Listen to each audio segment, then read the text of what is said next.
end session button looks to me like a record button. It's a big red button sitting there, and I almost clicked end session instead of record.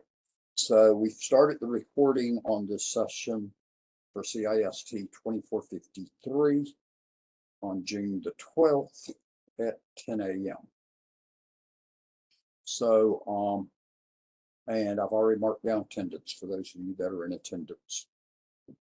I did mute y'all's microphones, and I'm going to try to set that in the future as auto muting when you come in. Y'all can unmute them if you want,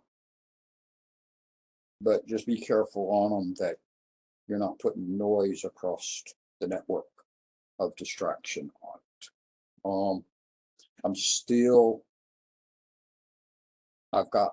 I've actually got my little speaker, I think, working better now, but still not the best quality as far as listening here in the office. A couple of updates. One is registration for fall semester. I almost tried to combine the two words. The fall semester starts today. So that has opened up already, or at least it's supposed to be open. I'm assuming it is open. And that you can start registering for fall semester. If you are in cybersecurity, then I would strongly urge you to get with either Mr. Spurlock or me on which courses you should take in the fall. I do remind you that the numerical order of the courses by their numbers on the courses does not mean they have got to be taken in that order.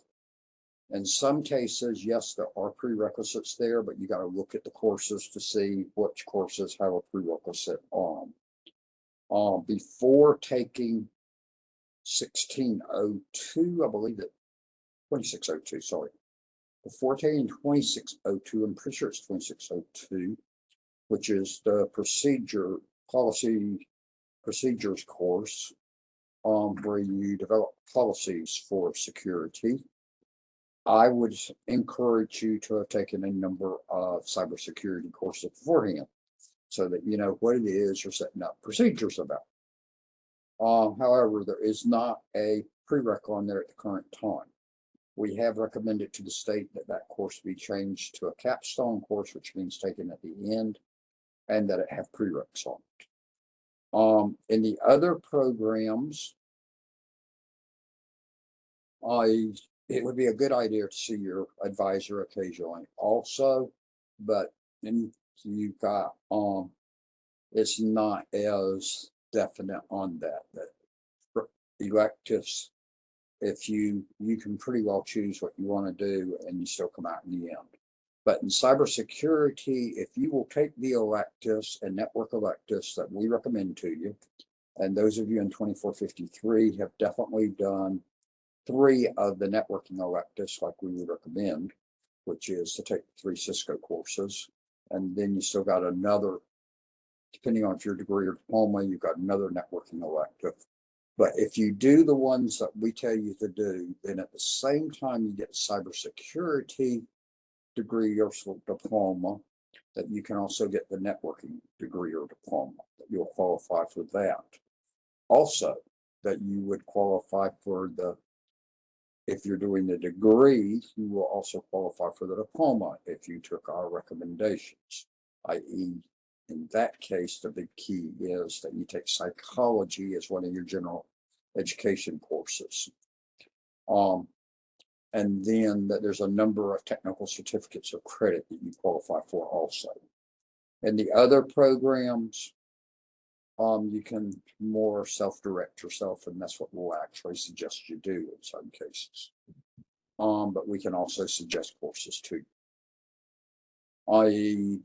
So that's for registration and advisement. Again, it opens up today. The calendar shows it's this week, but it'll stay open from here on through the end of the semester. This is week 5. So we have made it halfway through the semester at this point. In this class, you are graded on work ethics also. So I sent out Friday your midterm work ethics grade, which is on a form that shows you how the grade's determined. There are 10 areas that I grade you in. 2 is a normal grade in work ethics. The grades in work ethics are 0, 1, 2, and 3. 2 says that you have met the 10 items that they have down there, which you are on a variety of work ethic type things. Soft skills, you'll hear it called also nationally a lot of times. Georgia has it as a work ethics program that they put in back about 92 years ago. They've changed as far as the 10 areas. That has not changed. The way it's done has changed over time.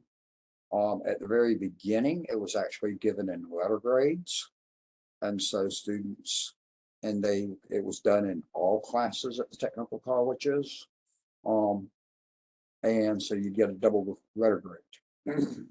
So you could have an A and a B for your grade in the class, which the A said you had an academic A, which is the one that counted for your GPA, and then a B in that instance for your work ethics. Then they changed that and they went to the 0, 1, 2, 3 approach, and they've stayed on that. 2 says that you meet and perform those 10 work ethics. 3 says you exceed in a number of them, and your grading is done in each of the 10 areas on a 0, 1, 2, 3. You have to, those numbers have to add up to at least 24 to get a 3. So that means you got to have at least 4 areas that you got a 3 in on it. It's a subjective grading. Because you look at the items and I can't objectively grade it. I have to just, by observation, make a look on it. Online classes, a number of the areas are harder to grade on. I say 2 is considered the normal grade, and that most students will make 2s on work ethics. Because 3 is exceeding or going beyond the expectation on it. 1 says that you fell some short on it, and if you just fall short in one area and have no areas that you exceeded on, you'll automatically have a grade of 1 for that. And then 0 is when you have a certain number of 1s and 0s on it. 0 says that basically you didn't do it, or you really fouled it up. And some of it, I say, is hard to grade in an online class because I'm not observing you in person. So appearance is one of them. The only thing I can grade your appearance on in an online class is how the stuff you turn in looks, but I can't. Whereas in an in-person class, I'm supposed to grade that also on how your appearance is. Do you come in with a professional look to you, or just sloppy, whatever? Again, difficult as an instructor to do. I'm not real big on subjective grading. I prefer objective grading. So what you had to do on these, and let me put a do not disturb on my phone, because I probably have some text coming in, and the phone could ring, so that it won't ring. So I did the forms last Friday. And then I sent all of the forms out to y'all in emails. Now, in assignments, there is an assignment down there, about halfway down the list, that is for the midterm work ethics, and that you got to put a statement in there that says that you have read and seen or something to that effect, that you've seen your grade, your midterm grade. If you've got things you want to discuss about it, you can add that in there, or you can let me know if there's something you disagree on or whatever. And that does not count as an assignment in your class grade. So the only thing you're having to do is just let me know you have seen it, and that's a requirement on it. If you look at the form, you'll notice on the bottom of the form, it has a spot for you to sign it and for me to sign it, and that I've typed my name in there. Actually, I think it's just a spot for you to sign it.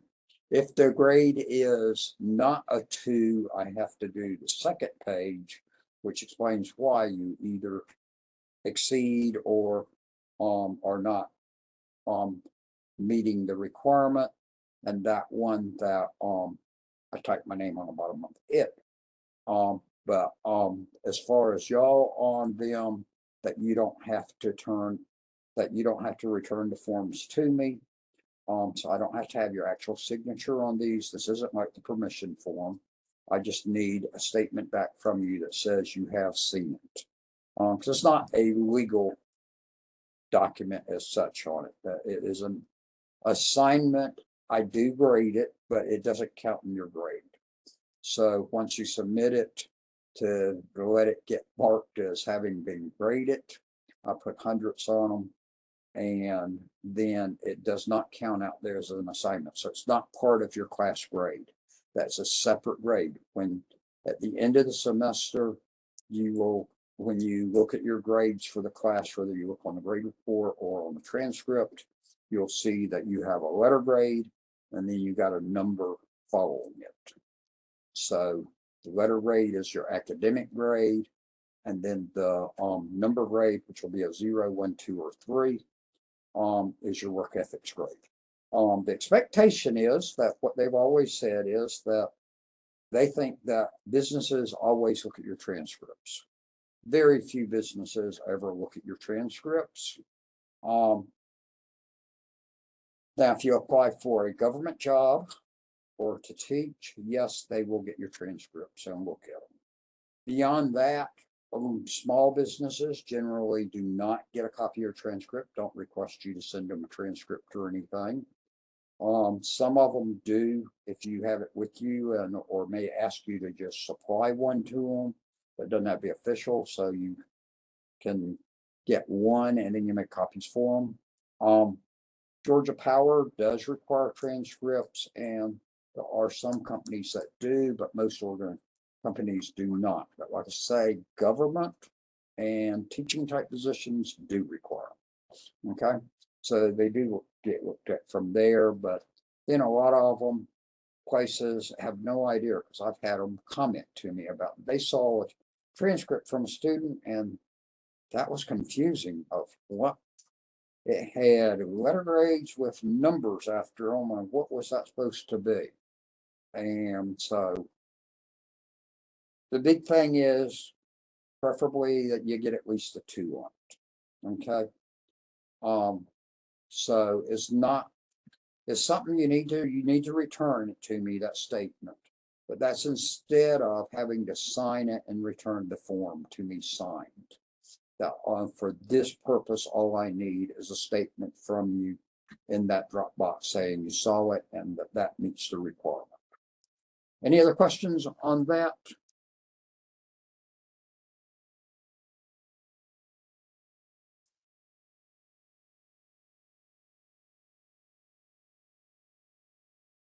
Okay. So that's the big things going on there.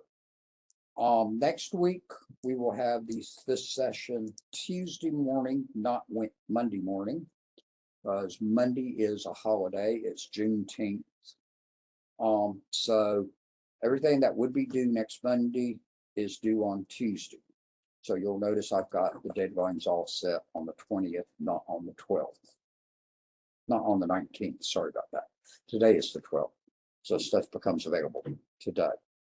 In this class, you do not have a test this week, if I'm remembering right.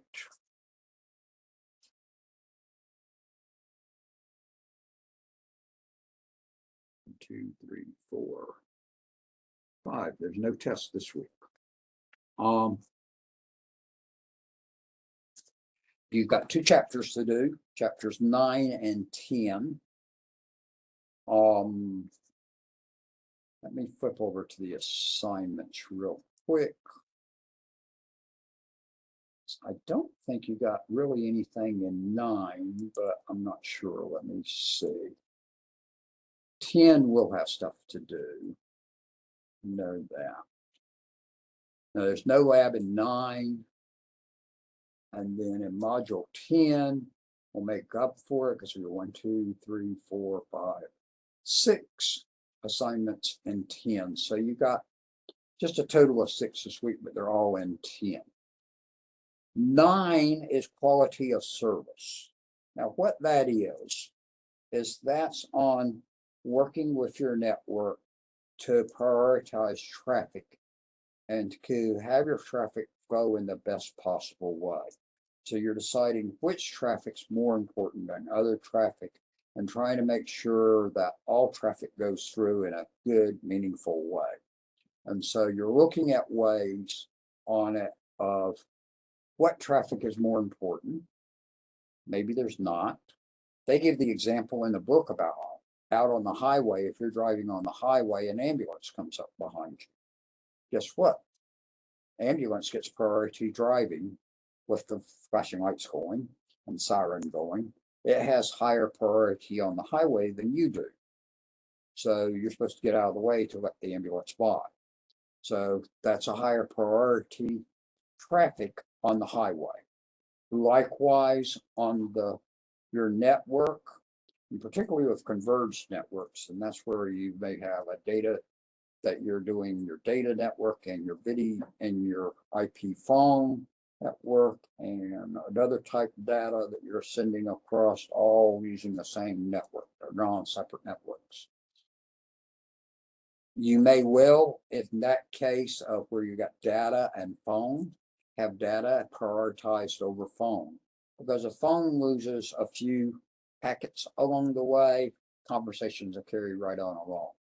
Data can't afford to lose anything, and then it depends on that. But depending on what your organization, you may do it differently. So that's where you get into quality of service is you're wanting to make sure that your users or customers all have the quality of network service that they expect to have. And so you're trying to get everybody with a good quality on it. And that's what you're looking at of ways to measuring in chapter 9. Again, chapter 9 has no labs to it. So you're just looking at theory in that chapter. Chapter 10, go back to this so that if y'all type in any questions, I can see it. Because I was still sitting there on the assignments page in Blackboard. Chapter 10 actually is going to be one that I think for most students, you're going to find it more interesting. It's getting into network management's the title of the chapter. And it's looking at your different tools that you can manage your network with. And that those tools become valuable to you. And so now you can look at ways to make your network run a whole lot better, which goes in terms of fitting with what we just talked about in 9 of QoS. So you're going to talk about in this chapter things like network time protocol, NTP. That will get all of your machines operating on the same time. If your machines don't operate on the same time on your network, you're going to find out that it's not going to work real well, and a lot of packets and frames are going to disappear because the timing is not right.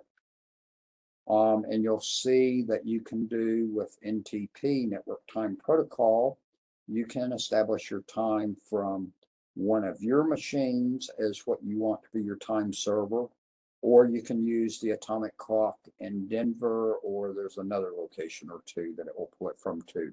But typically, NTP is pulling from the atomic clock out in Denver. I'm pretty sure it's in Denver. I know it's in Colorado. I'm pretty sure it's in Denver. I think I was right close to it last summer, drove by the location where it's at when I was on the edge of Denver. And so they talk about that.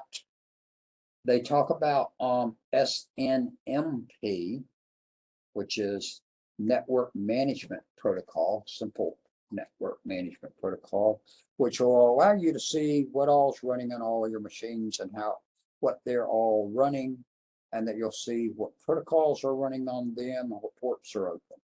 SNMP can give you some valuable reports. Now, I'll just throw you this one. For me, I've always kept trying to mix up the initials SNMP and SMTP, which are two totally different things. SMTP is Simple Mail Transport Protocol, and that's the one we send our email with. SNMP is used to manage your network. So you'll make use of that one. And that can be highly useful on just looking at general information about your whole network. And then they do a little bit other, they talk about different things you can do with SNMP and give you a number of things on that. ROM-MON mode on Cisco equipment, and this is something on Cisco equipment, is a real useful little tool. The main thing you're going to use ROM-MON for is when the password on a router or switch has been forgotten, on a Cisco router or switch.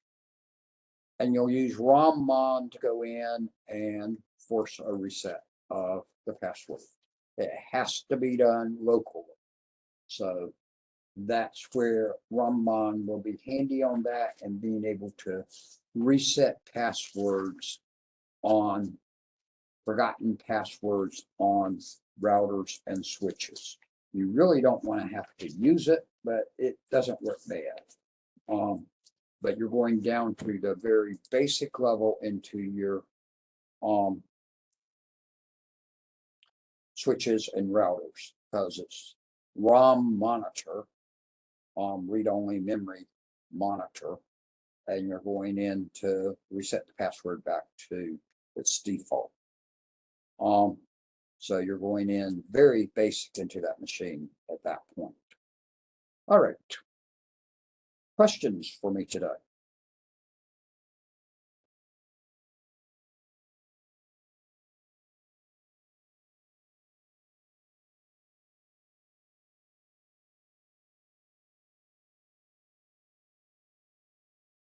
Okay. Yes, there is a reason for a home network user to use a VPN. Anybody connecting out onto the internet, there's a reason to use a VPN, because a VPN is going to send your stuff across securely, encrypt it in a tunnel from your device to the other device. That's going to make it much harder to be seized and to be grabbed by a threat agent. There's a lot of different VPNs out there. Personally, on my home computer, I'm not using one. On my phone, it actually does have a VPN running on it. I don't remember which one it was. I saw it the other day. See if I see it right down here.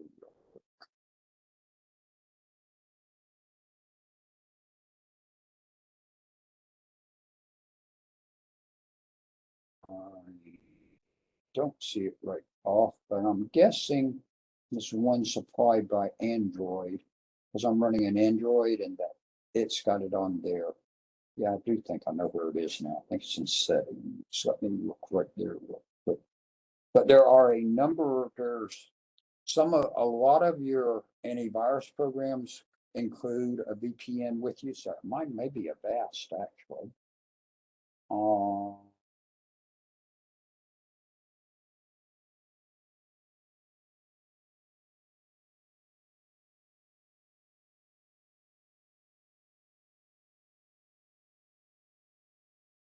It may be Google. So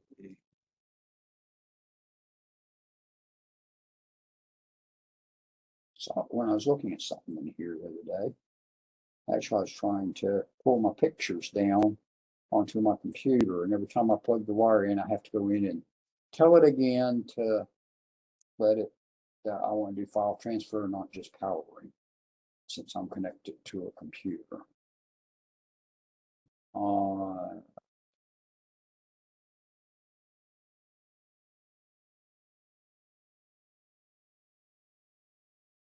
There it is. Oh, actually, it says I have no VPN on. I thought it showed me a VPN there. But the VPN will allow you to have that secure connection between you and wherever you're communicating data to. So it will make it more secure. There are free VPNs out there available. There's paid ones. I say there's VPNs that come with antivirus programs. I believe Avast includes one with them, but I haven't used it. So there's a number of them out there. I've not really worked with them, so I really can't tell you on their abilities. As far as basic use, they should be all about the same.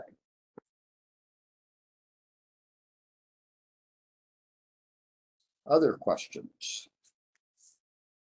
Comments?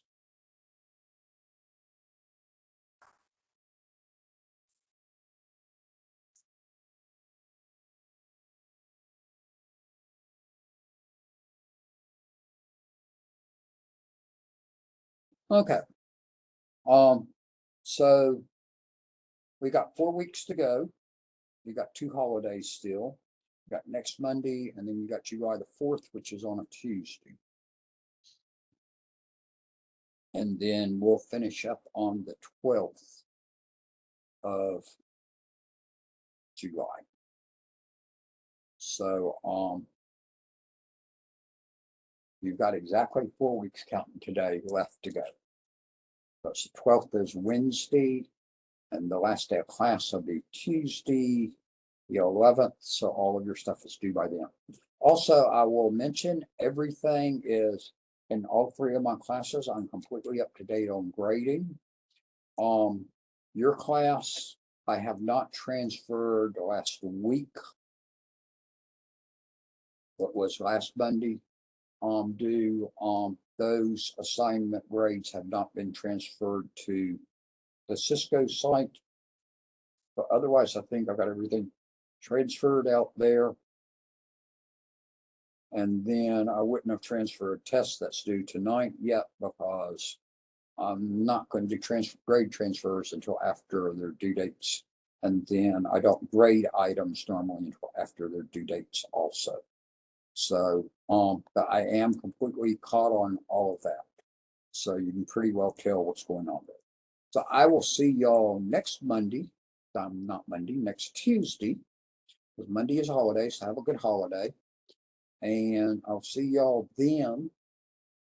And have a good week and have a good day. I'm going to stop the recording.